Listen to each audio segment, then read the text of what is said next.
안녕하세요. 저는 평소 여기 사연을 즐겨 듣는 돌싱녀입니다.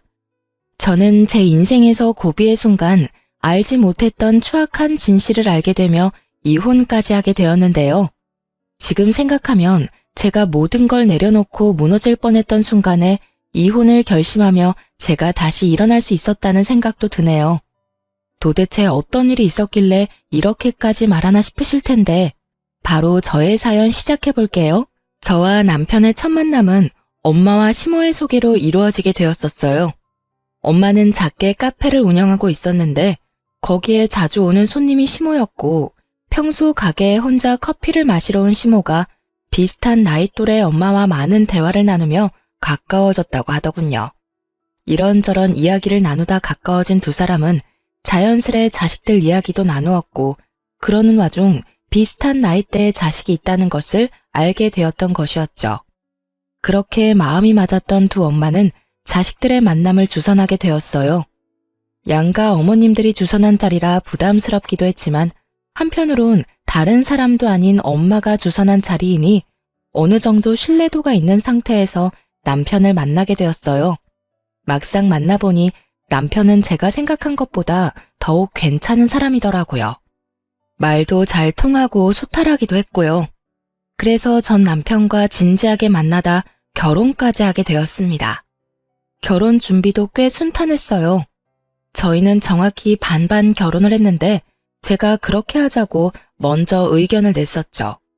저기, 자기만 괜찮으면 우리 반반 결혼하는 거 어때? 요즘은 남자라고 꼭 다 부담하는 것 같지도 않고 반반 결혼도 많이 한대. 자기가 그렇게 말해주면 나야 고맙지. 사실 나 혼자 집 마련하는 건 무리여서 집에 손을 벌려야 하는데 그건 좀 아닌 것 같아서 어떻게 해야 하나 싶었거든. 그랬어? 그런 고민이 있었으면 진작 말했어야지. 그러면 집은 반반으로 해서 공동명의로 하고 살림은 꼭 필요한 것만 사고 살면서 더 채워 넣는 걸로 하자. 알겠어. 고마워 자기야. 이런 저희의 의견을 양갓집에서도 찬성해 주셨고 그랬기에 보다 더 순탄한 결혼을 하게 되었어요. 짧은 설명을 더 해보자면 남편은 회사원이었고 저는 회사를 운영 중이었어요. 돌아가신 아빠가 차리신 회사였는데 자연스럽게 제가 물려받게 되었고 중요한 일은 엄마의 도움을 받으며 운영 중이었죠. 규모가 큰 편은 아니었지만 재무도 튼튼하고 매출도 꾸준해 회사 자체가 가진 재산이 꽤 되던 터라 돈 걱정은 없는 편이었습니다. 그 외에도 물려받은 건물이 있기도 했고 제가 투자해서 산 집도 2채 정도가 있었고요. 제 나이에 비해 가진 것이 조금 있는 편이라 남편과 결혼을 할 당시 재산에 대해 다 오픈해야 하나 고민이 되더라고요. 하지만 고민도 잠시 아무리 결혼을 했다고 해도 모든 걸 오픈할 필요가 없다고 생각했고 무엇보다 돈이 엮이면 아무리 좋은 사람이라도 하루아침에 다른 얼굴이 되어버리는 경우를 어릴 때부터 종종 봐왔던 터라 그저 작은 회사를 운영한다고만 알렸을 뿐 다른 이야기는 하지 않은 상태였어요.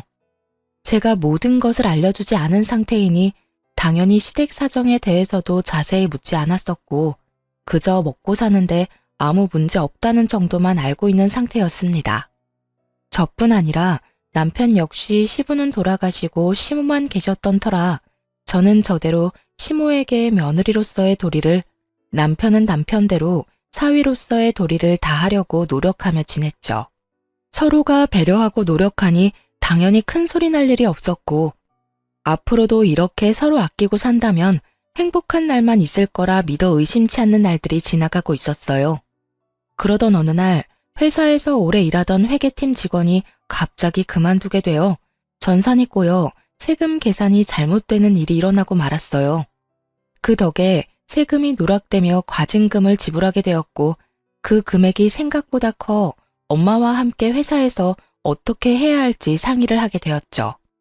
한참 머리를 맞대고 해결책을 논의하고 있는데 누가 노크를 하며 들어오더군요. 어머님, 여보, 오늘 늦는다고 해서 간식 좀 사왔어요. 이거 드시고 하세요. 당신도 이것 좀 먹고 해. 그 사람은 다름 아닌 남편이었고 양손 가득 엄마와 제가 좋아하는 먹을거리를 사들고 왔더라고요. 갑작스러운 남편의 등장에 당황한 엄마와 저는 급하게 서류를 치웠지만 이미 늦은 것 같더군요. 남편은 서류에 적힌 큰 금액에 대해 아무 말도 하지 않긴 했지만 눈치를 보아하니 많이 놀란 눈치였으니까요. 우와, 이게 다 뭐야? 다 나랑 엄마가 좋아하는 거네. 어떻게 이렇게 우리가 좋아하는 것만 딱딱 골라서 사왔대? 우리 남편 대단한데? 그러게, 우리 사위가 이렇게 내 취향을 잘 알고 있는지는 몰랐는걸. 고마워, 사위. 잘 먹을게. 우리 사위 덕분에 내 입이 행복하겠어. 엄마와 전 남편의 눈치를 살피며 어색한 분위기를 바꾸려고 노력했고, 남편 역시 이런 저희의 의도를 눈치챘는지 엄마와 제가 이끄는 분위기대로 따라와 주더군요. 에이, 장모님, 그렇게까지 띄워주시면 저 오늘 잠 못 잡니다. 다음엔 제가 더 맛있는 걸로 대접할 테니까 시간만 좀 내주세요. 우리 장모님 너무 바쁘셔서 식사 대접 한 번 하는 게 힘드네요. 알겠어. 이번에 급한 일만 처리하고 나면 데이트 한번 해. 네, 장모님. 그러면 저는 먼저 가볼게요. 여보, 빨리 마무리하고 와. 나 집에서 기다릴게. 남편은 먼저 집으로 돌아갔고 저흰 하던 이야기를 마무리 지었어요. 그렇게 일을 마무리하고 집으로 돌아가니 남편이 저에게 할 말이 있다며 저를 빤히 바라보더군요. 저는 무슨 말인가 싶어 남편의 눈을 마주하며 앉아 있었고 한참을 망설이던 남편이 이렇게 말했어요. 여보, 사실 아까 나 다 봤어. 아, 그래? 다 봤구나. 별거 아니야. 걱정할 필요 없는 일이니까 당신은 걱정하지 않아도 돼. 이번에 오래 있던 직원분이 그만두면서 일이 좀 꼬여서 가진금을 좀 내게 됐는데 오늘 잘 해결했으니까 걱정하지 마. 전 혹시나 남편이 걱정할까 싶어 최대한 빨리 상황에 대해서 설명하며 안심시켜주려 노력했어요. 그래? 그렇다면 다행이네. 그런데 도대체 당신 회사 규모가 어느 정도길래 세금을 그만큼이나 내는 거야?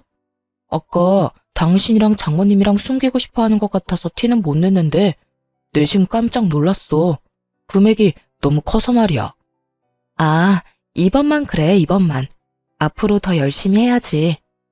우리 마누라 능력 좋은 건 알았지만 생각보다 더 굉장한 사람이었네. 내가 더 잘해야겠어. 우리 마누라 밖에 나가서 훨훨 날아다닐 수 있게. 참나, 말 예쁘게 하는 것 좀 봐. 내가 당신 때문에 웃고 살아. 나라고 뭐 다른 줄 알아? 나도 당신 때문에 웃고 살아. 저 때문에 웃고 산다는 그 말. 지금 생각해보니 틀린 말도 아니네요. 남편 놈은 제가 생각지도 못한 계획을 세우며 뒤에서 추악한 웃음을 짓고 있었을 테니까요. 하여튼 남편은 이날도 제 회사, 제 재산에 대해 자세히 묻지도 따지지도 않았고 내심 전 이렇게 넘어가게 되어 다행이다 싶었어요. 혹시나 남편이 세세하게 묻기 시작한다면 어떻게 해야 하나 고민이 많기도 했거든요. 어찌되었든 곤란한 상황을 잘 넘긴 이후 남편은 제가 회사 일로 신경 쓸 일이 많다고 생각했는지 저를 대신해 친정엄마를 더 많이 챙겨주기 시작하더군요. 제가 늦는 날엔 엄마와 함께 밥을 먹고 오기도 했고 병원을 모시고 다니기도 하고요. 그런 남편의 모습을 보며 저와 엄마는 더욱 남편에게 마음을 더욱 열고 있는 중이었죠.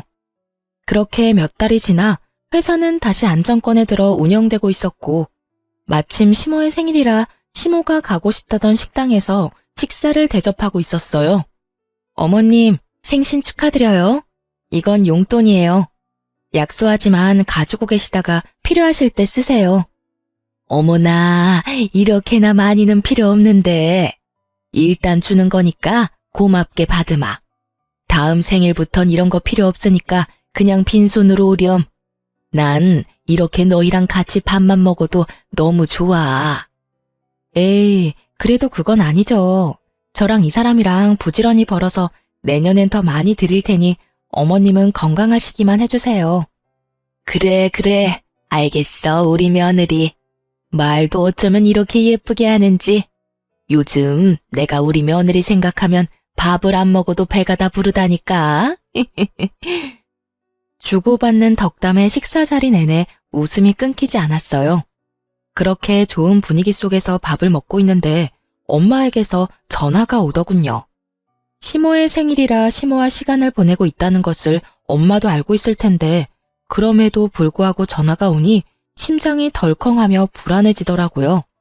그래서 전 시모에게 양해를 구하고 전화를 받았고 수화기 너머에서 들려오는 것은 익숙한 엄마의 목소리가 아닌 낯선 남자의 다급한 목소리였어요. 이 휴대전화 주인 따님분 맞으신가요? 네, 맞는데 누구시죠? 지금 어머님께서 사고가 크게 나 병원으로 이송 중이세요. 지금 의식이 너무 약해서 빨리 병원으로 와주셔야 할 것 같아요.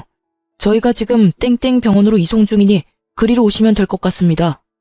전화를 받자마자 저와 남편 그리고 시모까지 병원으로 급하게 갔지만 이미 엄마는 세상을 떠난 뒤였습니다.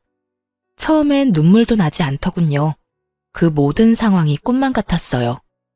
이런 저를 대신하듯 남편이 대성통곡을 하며 울기 시작했고 시모는 자리에 주저앉아 눈물만 뚝뚝 흘려대더군요. 그때야 이 모든 것이 현실임을 깨달았던 것 같아요. 그때야 제 눈에서 눈물이 흘러나왔으니까요. 그렇게 한참을 차갑게 식어버린 엄마의 손을 붙잡고 펑펑 울었던 것 같아요. 제 세상은 순식간에 무너져버렸지만 무너진 세상에서도 해결해야 할 일들은 산더미처럼 많더군요. 엄마의 사고 처리부터 시작해서 장례식장까지 무언가를 해야 할 건 많은데 몸은 움직이지 않았고 이때 남편과 시모가 참 많이 도움이 되었어요. 정신이 반쯤 나가버린 저를 대신해 사고를 낸 상대방과 사건 처리도 해주었고 장례식장도 알아서 다 처리해주고요. 이럴 때 남편이 있어 참 다행이다라는 생각이 들었고 진심으로 고맙더라고요. 여보, 고마워. 고생 많았지? 고생은 무슨. 마리아 장모님이라 불렀지. 나한텐 그냥 우리 엄마나 진배 없었어. 당신은 좀 괜찮아? 아니다. 괜찮을 리가 없는데 내가 물으나 마나 한 걸 물었네. 당신 많이 힘든 거 아는데 당신 곁에 내가 있다는 사실만 잊지 말아줬으면 좋겠어. 당신 보면 가족 다 잃은 사람처럼 넋놓고 앉아있는데 당신한텐 나도 있잖아. 나도 당신 가족이니까 잊지 말라고. 고마워. 정말 고마워. 남편은 저를 위로하기 위해 최선을 다했지만 그런 남편의 위로도 그때뿐이더군요. 알겠다 하고 돌아서면 다시금 무너져 내리는 마음에 저는 쉽사리 충격에서 벗어나지 못하고 있었죠. 회사 일은커녕 일상생활도 제대로 되지 않을 만큼 혼자 생각에 잠기는 시간이 길어졌습니다. 아무리 나쁜 생각을 하지 않으려고 해도 머릿속에 나쁜 생각들만 가득 차게 되고 좋은 곳으로 엄마도 갔을 거라고 아무리 생각해봐도 다시금 찾아오는 우울함 앞에 무너져 내렸어요. 그렇게 정신을 못 차리고 혼이 나간 사람처럼 지내던 어느 날 회사에 급한 일이 생겼다며 연락이 왔더라고요. 요즘 정신적으로 힘들다는 걸 알고 있는 직원들이라 웬만한 일론 연락을 하지 않는데도 급하다고 연락이 왔었죠. 저는 가까스로 정신을 차리고 회사로 향했고 그곳엔 의외의 인물이 저를 기다리고 있더군요. 여보? 당신이 왜 내 자리에 앉아 있어? 네, 그건 바로 남편이었어요. 급하게 회사로 가 사장실로 들어가니 아침에 출근한다며 나간 남편이 떡하니 제 책상에 앉아 서류들을 보고 있는 것이 아니겠어요? 황당, 당혹, 놀람. 많은 감정들이 머릿속을 스쳐갔고 그 모든 감정들을 담은 표정과 목소리로 남편에게 물었죠. 그런 저의 갑작스러운 등장과 물음에 남편은 많이 당황한 듯 이렇게 답하더군요. 아니 그게 당신이 요새 너무 힘들어하기도 하고 상심도 커서 아무것도 못하는 것 같길래 당신 회사 걱정이 돼서 내가 대신 나와서 일 좀 보고 있었어. 이게 다 무슨 소리인가 싶더군요. 회사 일이 다 같은 것도 아니고 본인이 대신 처리할 수 있는 일이 뭐가 있다고 떡하니 제 자리를 차지하고 앉아있는 것인지 도무지 이해가 되지 않았어요. 아니, 본인이 처리할 수 있는 일이 있다고 한들 나랑 상의도 없이 무례하게 회사 일을 보고 있다니 저는 조금 날이선 목소리로 남편에게 말했어요. 당신, 우리 회사에 대해서 아는 건 있어? 어떤 제품이 주력인지, 이번 분기 땐 어떤 제품을 생산 라인에 올릴 것인지, 각 거래처별로 어떤 방법으로 접근해야 좀 더 효과적으로 거래가 성사되는지 다 단 하나라도 아는 게 있냔 말이야. 회사 운영에 있어서 가장 간단한 것도 모르는 사람이 뭘 하겠다고 여기에서 이러고 있어? 당신이 이러고 있으면 직원들이 불편할 거란 생각은 안 해봤어? 넌 그저 혹시나 도움될 만한 게 있을까 해서 그랬지. 당신도 나올 상황이 못 되고 하니까 사장 남편이 내가 자리라도 지키고 있으면 뭐가 도움이 돼도 되겠다 싶어서 말이야. 여보 생각은 잘 알겠어. 고맙기도 하고. 그런데 앞으로 이러지 마. 여기 계시는 직원분들, 내가 없다고 해서 일 막 하시는 분들도 아니고 내가 없으면 더 열심히 힘내서 하는 분들이니까. 미안해. 내가 생각이 짧았어. 됐으니까 일단 가줄래? 집에 가서 다시 이야기하자. 급하게 처리해야 할 일 있다고 해서 나온 거라 얼른 처리해줘야 해. 저의 불호령에 남편은 허겁지겁 자리를 떠났고 전 남편이 돌아가자마자 저의 일을 대신해서 처리해주던 이사님을 불러 도대체 언제부터 남편이 회사로 출근했냐고 물어보았죠. 저의 물음에 이사님은 기다렸다는 듯이 그간 남편의 행적에 읊어주기 시작했어요. 일주일 됐어요. 정확히 일주일 전부터 사장실로 출근하기 시작하더니 회사 규모부터 시작해 매출까지 하나하나 다 묻고 체크하기 시작하더군요. 아무래도 이상해서 정확히 알려주진 않았는데 사장님 책상 위에 올려진 결제 서류를 봤다고 하면 대충 계산은 썼을 거예요. 진작 연락 좀 주시지 그러셨어요. 그게 사장님이 워낙 힘들어 하시는 것도 그렇고 그래도 남편분이니까요. 더 지켜보려고 했죠. 그런데 그제부턴 아예 자기가 회사를 운영할 것처럼 말하고 다니길래 이건 아니다 싶어서 급하게 사장님께 연락드린 거예요. 그럼 급하게 처리해야 한다는 일이 이거였나요? 네. 아무리 사장님이 힘드신 상황이어도 일을 시켜본 적도 없는 남편한테 회사를 맡길 사람은 아니라고 믿었으니까요. 이사님의 이야기를 듣고 있자니 정말 기가 막히고 코가 막히더군요.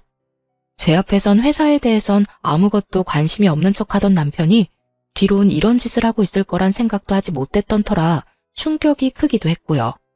동시에 정신이 번쩍하고 들기도 했어요. 제가 알던 남편의 모습이 다가 아닐 수도 있다는 생각이 들어서였죠. 그렇게 머리를 싸매고 생각에 잠겨 있는데 어디선가 벨소리가 들려오더군요.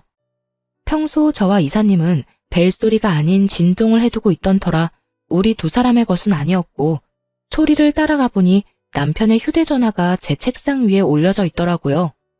남편은 갑작스러운 저의 등장에 당황해 급히 나가느라 휴대전화까지 두고 간 것이었고 전화를 건 사람은 다름 아닌 시모더군요. 평소라면 그 전화를 받았겠지만 머리가 복잡해 전화기를 지켜보기만 했죠. 이내 벨소리가 멈추는가 싶더니 문자를 아주 많이도 보내더군요. 연이어 울리는 알림음에 잠금 화면 밖으로 보이는 내용들만 봤는데 정말 아찔하고 혈압이 오르는 내용들밖에 없더라고요. 덕분에 저의 흐트러졌던 정신을 꽉 잡게 해주는 결정적 계기가 되었죠. 아들, 오늘도 그 회사로 출근했니? 어때? 그때 봤던 것처럼 회사 규모가 생각보다 크니? 그래서 네가 챙길 거는 좀 되는 게야? 내가 생각을 많이 해봤는데 이혼하는 것보단 그냥 같이 사는 건 어때? 아무래도 재산 분배하는 것보단 네가 계속 같이 살면서 그 재산 다 네 거 만드는 게 더 좋을 것 같아서 말이야. 죽은 장모 재산도 꽤 많다며. 잘 생각해 아들. 같이 살 섞고 살다 보면 정도 들고 그러는 거야. 그깟 사랑이 뭐라고 그 많은 재산 놓치려고 하니? 지금 한번 눈 딱 감으면 너 한평생 돈 걱정 없이 사는 거라고. 이게 무슨 상황인지 이해하는데 많은 시간이 걸리진 않았어요. 너무 뻔한 스토리였으니까요. 제가 정신을 차리지 못하는 사이 남편은 제 회사로 출퇴근을 하며 회사에 대해 알아봤을 테고 책상 위에 쌓인 서류들을 보아하니 돌아가신 엄마의 유산 목록도 있더군요. 값이 좀 되는 건물에 형광 펜칠에 별표까지 쳐댄 걸 보아하니 그 건물은 꼭 가지고 싶은 남편의 속마음도 알 수가 있었죠. 혹시나 하는 마음에 남편과 시모에 대해 확인할 수 있는 건 모두 확인했어요. 잠자는 사이 남편의 지문으로 휴대폰을 열어 문자 내역을 열어봤죠. 남편 놈이 멍청한 것인지 생각이 없는 것인지 그간 시모와 나눴던 대화들은 하나도 지우지 않았더군요. 처음부터 읽어보니 정말 가관도 그런 가관이 없더라고요. 시모는 처음 엄마에게 접근한 것부터가 계획적이었어요. 엄마가 운영하던 커피숍 주변 상가 사람들에게서 사실 엄마가 운영하는 큰 회사가 따로 있을 뿐더러 남편이 남긴 재산이 많다는 말을 전해들은 시모는 계획적으로 엄마에게 접근했던 것이었죠. 1년에 걸쳐 작정하고 접근한 시모의 속내를 엄마가 알 리 없었고 시모의 계획대로 제 이야기까지 하게 된 것이었어요. 그렇게 가면을 쓰고 엄마에게 접근한 시모는 결국 저와 남편을 결혼까지 시켜버린 것이었고요. 문자 내용으로 보니 처음엔 그냥 한몫 챙겨 이혼시킬 생각이었더군요. 하지만 엄마가 갑작스럽게 돌아가시며 시모는 저의 모든 재산이 탐나기 시작한 거죠. 급하게 아들을 설득해 그냥 평생 제 등골을 빼먹고 살려고 한 거예요. 아빠가 살아계실 때 돈 때문에 인간관계 망치게 된 이야기를 수도 없이 들어 익히 알고는 있었지만 막상 제가 겪게 되니 그 충격은 정말 말도 다 하지 못할 정도더군요. 심지어 엄마가 돌아가신 지 얼마 되지 않은 상황에서 일이 되니 충격이 배가 되어 돌아왔어요. 거기에다 남편에겐 상간녀까지 있더군요. 물론 시모까지 상간녀의 존재를 알고 있었고요. 자기야, 자기 이혼할 거야? 어머님 오늘 만났는데 저번엔 당장 자기 이혼시킬 것처럼 구시더니 오늘은 조금 더 기다리란 말만 하더라고. 자기 이혼할 거지? 이혼하고 나한테 올 거지? 당연하지. 그런데 엄마 말처럼 자기가 좀 더 기다려줘야 할 것 같아. 왜? 얼마나 더 기다리란 말이야. 사실 좀 오래 걸릴 것 같기도 해. 자기도 알다시피 그 여자 엄마도 죽었잖아. 그런데 남긴 유산이 꽤 되더라고.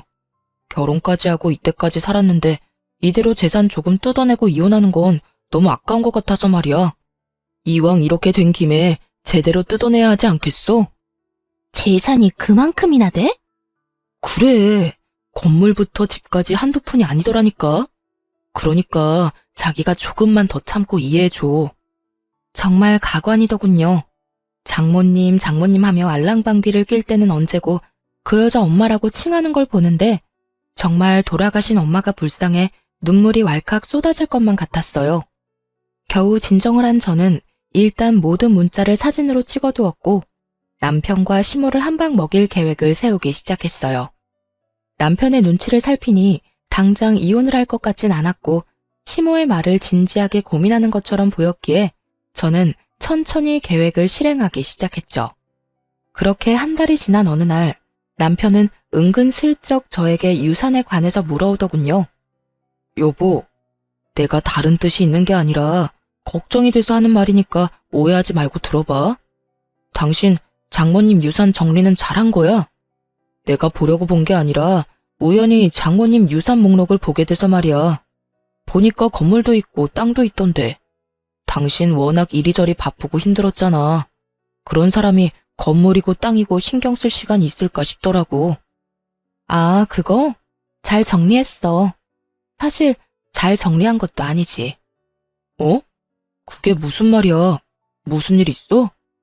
그게 사실은 요즘 회사가 좀 힘들어. 그래서 그것들 다 처분해서 회사에 다 쏟아부었어. 아빠가 살아생전 고생해서 일군 회사 내 손으로 망하게 할 순 없잖아.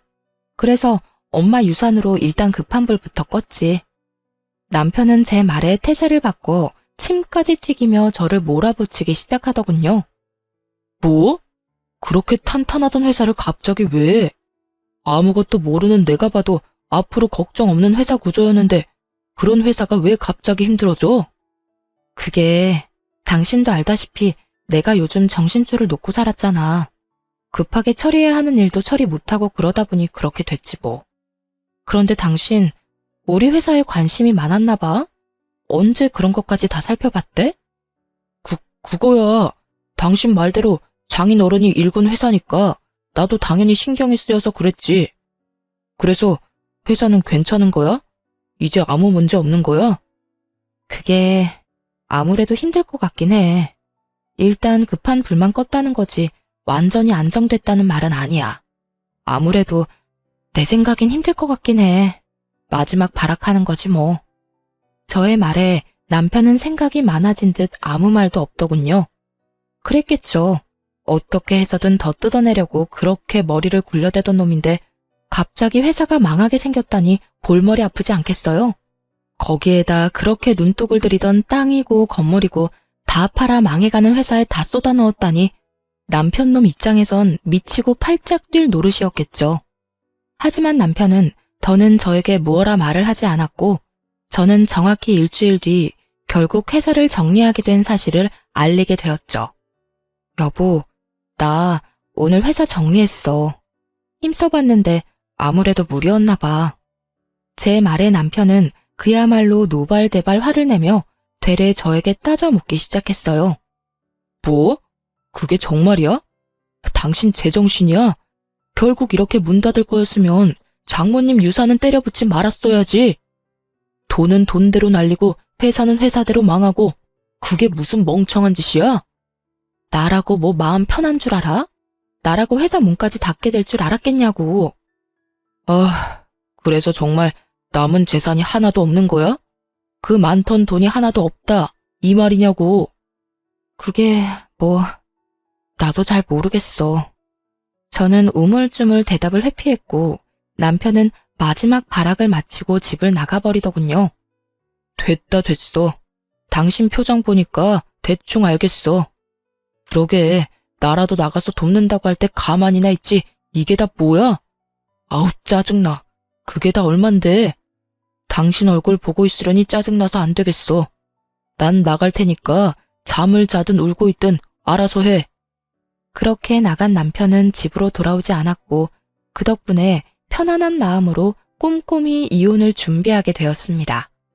생각보다 제가 가진 증거들은 많았고 변호사분과 만나 상담을 하며 진행하니 더 빨리 정리가 되더라고요. 대충 정리도 됐겠다. 언제 이혼 통보를 하나 고민하고 있는데 마침 시모에게서 연락이 오더군요.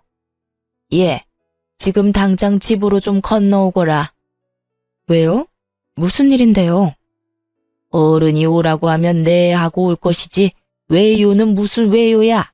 잔말 말고 얼른 와.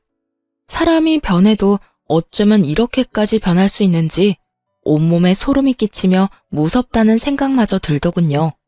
그러면서 오늘이 디데이구나 하는 생각에 신나기도 했고요. 그렇게 들뜬 발걸음으로 시댁에 도착하니 그곳엔 시모와 남편 그리고 상간녀까지 저를 기다리고 있더군요. 남편의 휴대전화를 봤을 때 상간녀의 존재를 알았던 터라 놀랍지도 않았어요. 하지만 엄연히 아직까진 내가 며느리이자 부인인데 당당히 상간녀까지 시모 옆에 앉힌 꼴을 보는데 어이가 없다 못해 웃음이 다 나더라고요. 그런 제 마음을 아는지 모르는지 시모는 제가 엉덩이를 땅에 붙이고 앉기도 전에 본론을 꺼내더군요. 예, 너 그만 우리 아들이랑 헤어져 줘야겠다. 이혼하라니 말이야.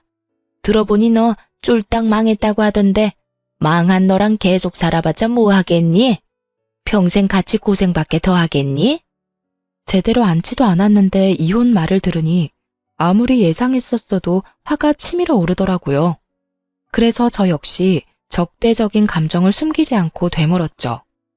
그러니까 지금 제가 망했으니까 이혼하란 이 말이죠? 망했으니 함께 힘을 합쳐 잘 살아보라는 게 아니라 같이 잘 살긴 뭘 잘 살아? 누구 고생시키려고? 말이야 바른 말이라고. 사돈 죽고 네가 제정신으로 살긴 했니? 매일 집구석에서 처박혀서 울기나 울고. 남편 밥이나 제대로 챙겨줘 봤니? 남편한테 따뜻한 말 한마디라도 해봤니? 내가 너 마음에 안 드는 게 한둘이 아니었다. 그나마 깔고 앉은 재산이 많아 어떻게 해서든 이혼만은 안 시키고 살리려고 했더니 그깟 부모 죽은 게 뭐라고 정신 빼놓고 살다가 그 많은 재산도 말아먹고 이런 꼴 보기 싫어서 네 엄마가 그렇게 돌아가신 게야. 너 회사 말아먹는 꼴 보기 싫어서. 이게 무슨 미친 소리인가 싶더군요. 그렇지 않아도 내가 이 미친 시모 생일 챙기느라 우리 엄마 혼자 외롭게 세상을 등졌을 생각만 하면 아직까지 눈물이 앞을 가리는데 우리 집 재산이나 노린 주제에 감히 엄마를 입에 올리니 화가 치밀어 참을 수가 없더군요. 말이 좀 심하네요. 아무리 상황이 이렇다고 한들 돌아가신 저희 엄마 이야기를 그딴 식으로 하는 건 아니죠. 이것 봐라. 사사건건 말대꾸 하는 것도 모자라 감히 시어미를 그런 식으로 노려보는 거. 네가 그딴 식으로 구니 내가 널 예뻐할 수나 있겠니? 돈 줄 땐 예뻐 죽겠다고 이런 복덩이가 없다고 하더니 망했다는 말 들으니까 제가 미워 죽겠나 봐요? 왜? 눈에 가시 같진 않으시나요? 왜 아니겠니? 너 보고 있으면 눈이 콕콕 쑤시는 게 찝찝하고 기분까지 나빠져 온다. 그러니까 얼른 이혼한다는 대답이나 내놓고 썩 꺼지거라. 온 김에 여기 서류에 도장까지 찍어주면 더 좋고. 언제 서류까지 준비한 것인지 시모는 이혼 서류를 내밀며 꼴 보기 싫어 죽겠다는 듯 고개를 세차게 흔들더군요. 그런 시모의 언행도 어이없고 화가 나는데 그보다 저를 더 화나게 했던 건 남편과 상간녀의 언행이었어요. 엄마, 긴 말 할 것도 없어. 야, 엄마 말 잘 들었지? 내가 너 진짜 좋아서 결혼까지 했겠냐? 솔직히 너 재산 말곤 볼 거 뭐 있냐? 여자가 싹싹 가기를 해. 그렇다고 애교가 있기래. 무슨 목속 세워둔 것도 아니고 뻣뻣해서는. 이때껏 아무 말 안 하고 데리고 산 것만 해도 고맙다고 생각해라. 아, 그리고 소송 같은 건 할 생각도 하지 마. 증거도 없을 거고 괜히 없는 살림에 변호사 선임 비용 같은 거 쓰지 말란 말이야. 그러게. 그냥 조용히 이혼해주세요. 들어보니 요즘 사정도 좋지 않다고 하던데. 괜히 시간 낭비, 돈 낭비하지 말자고요. 그리고 될 수 있으면 빨리 이혼 좀 해주실래요? 아, 이혼까지 요구당하는 마당에 빨리 해주기까지 해야 하나 봐? 내가 왜 그래야 하지? 내가 사실 지금 임신을 해서요. 배부르기 전에 드레스는 입어야 하지 않겠어요? 그러니까 같은 여자로서 배려 좀 하라고요. 드레스 입어봤으니까 알 거 아니에요. 배 나오면 예쁜 드레스 못 입는 거. 처음부터 끝까지 제 앞에서 이리도 당당했던 이유가 다른 것도 아닌 임신이었다니. 저런 부모들 사이에 태어날 아기가 불쌍할 지경이었어요. 전 파렴치한 세 사람의 말이 끝나자마자 크게 웃어버렸고 그런 저를 세 사람은 미쳤냐는 눈빛으로 쳐다보더군요. 당신 미쳤어? 회사 망하고 이혼까지 하게 생기니까 드디어 정신줄을 놔버린 거야? 당신이 미치든 말든 상관없는데 이혼은 해주고 미쳐. 누구 고생시키려고 지금 정신줄을 놔버리는 거야? 야, 나 안 미쳤으니까 걱정하지 마. 이혼하자고? 그래, 이혼하자. 애까지 가졌다는데 이혼해야지. 정말이야? 정말 나랑 이혼해 줄 거야? 그런데 소송은 할 거야. 증거가 없다고 생각하는 것 같은데 뱃속의 아기가 증거가 되고도 남을 텐데 왜 그 생각은 못하는 건지 모르겠네. 멍청한 건지 생각이 없는 건지. 그리고 나 이 집에 들어오는 순간부터 지금까지 모든 대화 다 녹음 중이야. 그러니까 소송 제대로 준비하는 게 좋을 거야.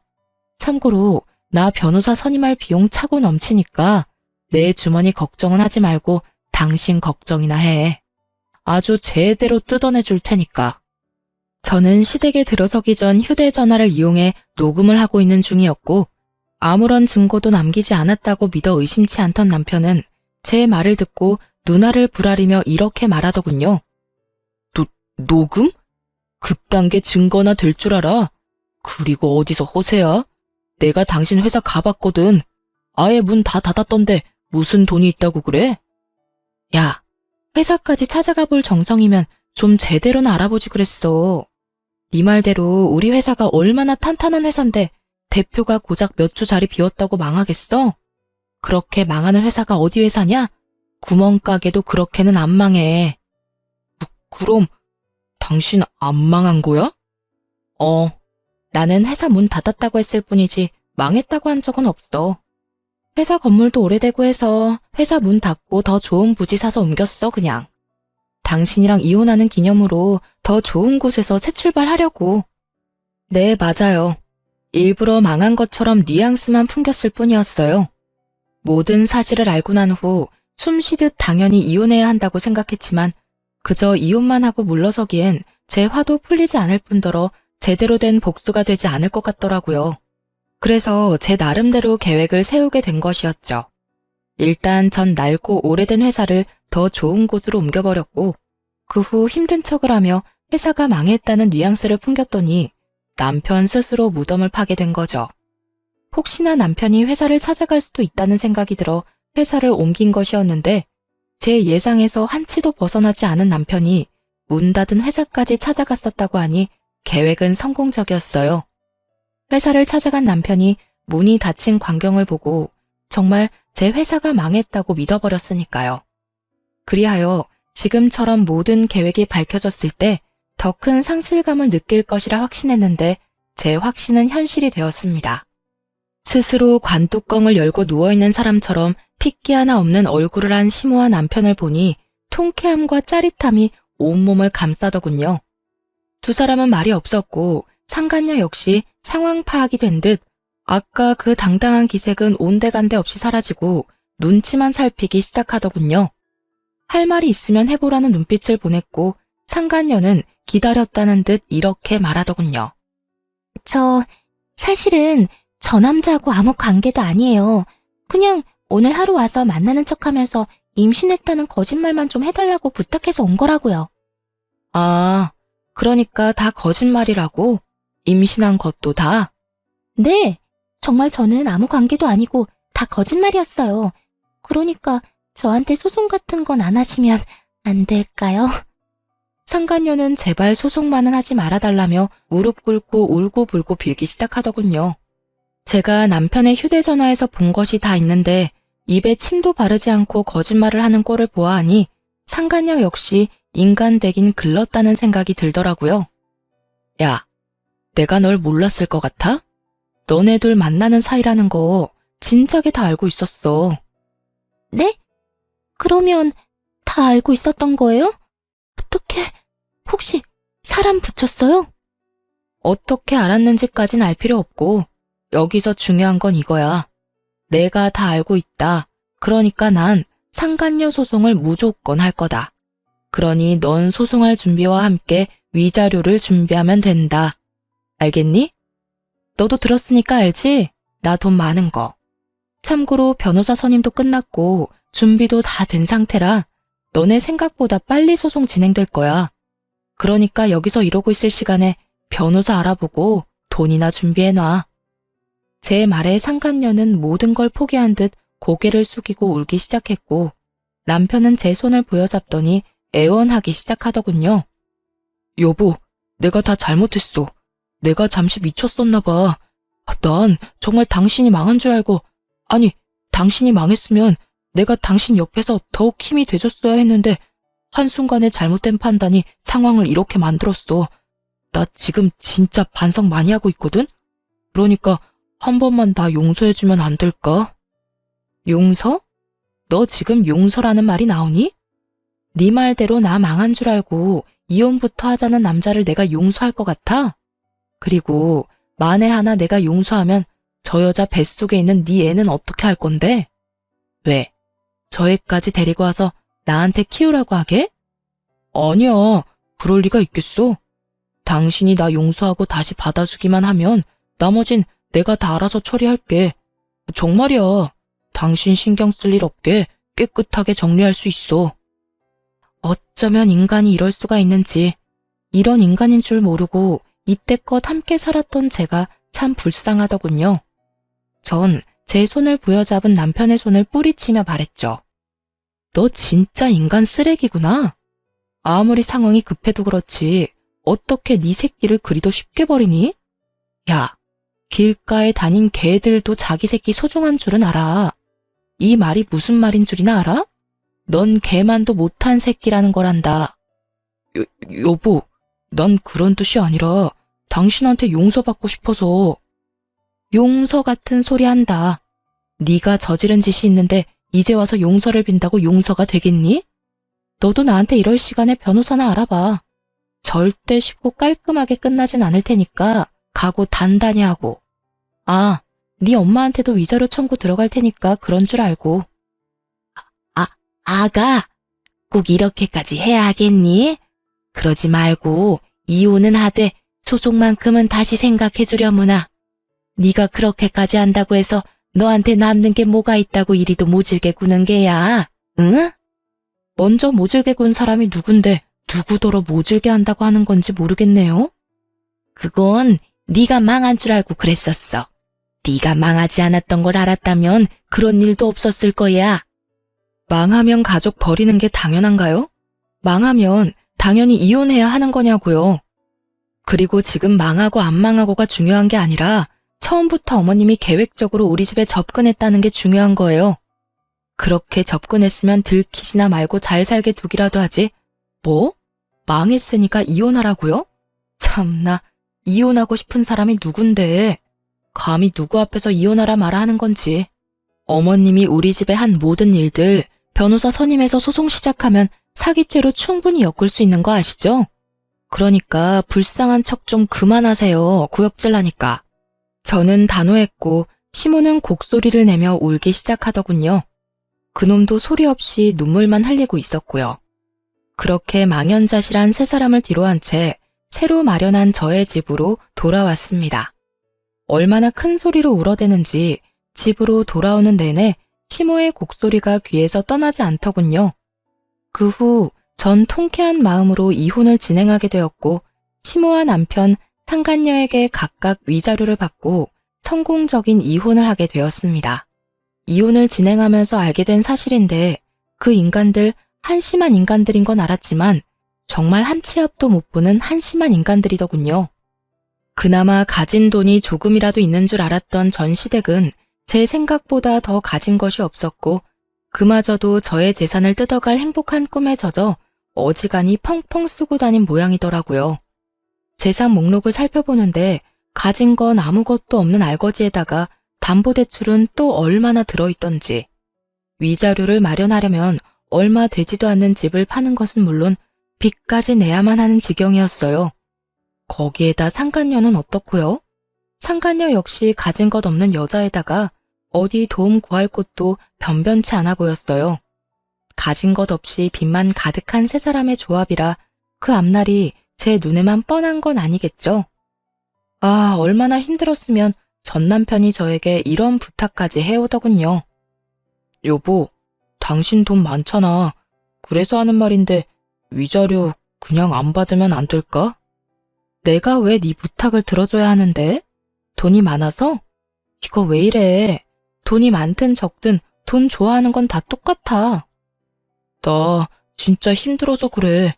엄마도 가진 돈도 없고 그 여자도 마찬가지고. 사실상 내가 세 사람 위자료를 다 감당해야 하는데 당신도 잘 알잖아. 나 그 정도 능력은 안 되는 거. 그러니까 많이 가진 당신이 못 가진 사람 배려한다고 생각하고 부탁 좀 들어줘. 응? 배려 같은 소리 한다. 배려도 받을 자격이 있는 사람에게나 주어지는 거야. 알겠니? 어디 내 앞에서 양심도 없이 배려 타령이야, 배려 타령이. 헛소리 하지 말고 위자료나 내놔. 한 푼도 빼지 말고 다 내놔야 할 거야. 지금 생각해도 참 황당한데 정말 저런 부탁을 해오더라고요. 양심은 도대체 어디에 팔아먹은 건지 그 얼굴 철판 참 두껍다고 생각했네요.